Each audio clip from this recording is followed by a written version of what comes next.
The flu on social media, you may notice your friends posting about their remedy. Elderberry has a cult following as a cold cure, but does it really work? Dr. Margaret Lee is a primary care physician at Baylor St. Luke's Medical Group, joining us now to talk more about it. I'm glad you're here. Let's talk about what is going on with this, because with the flu right now, a lot of people are concerned about it. It seems like it's really pretty prevalent in the Houston area. Are you seeing the same? Yes, absolutely. Flu is on the rise, particularly flu B that we're seeing coming through our clinics right now. And flu B isn't known to be quite as severe, right? But sort of the flu is the flu, and it can be pretty painful no matter what strain it is. Correct. The symptoms are pretty bad.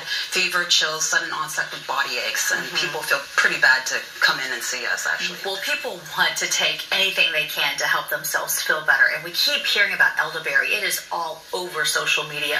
What are your thoughts on, I would say, the more natural fighters like this to help us out? So something like elderberry has been around for centuries. It's been used to treat illnesses such as the flu.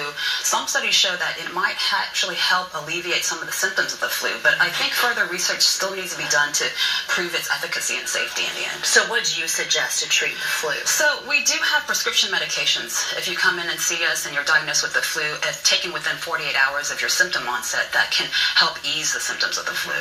And then what about the side effects that sometimes go with those medications? Or sometimes people able to work around those, because I know they can cause really kind of painful things like diarrhea and vomiting. If you're already sick, that's kind of hard to deal with. Yes, absolutely. And sometimes we're not really too sure if those are actual side effects of the medication or of the flu infection itself. Okay, so it's hard to say.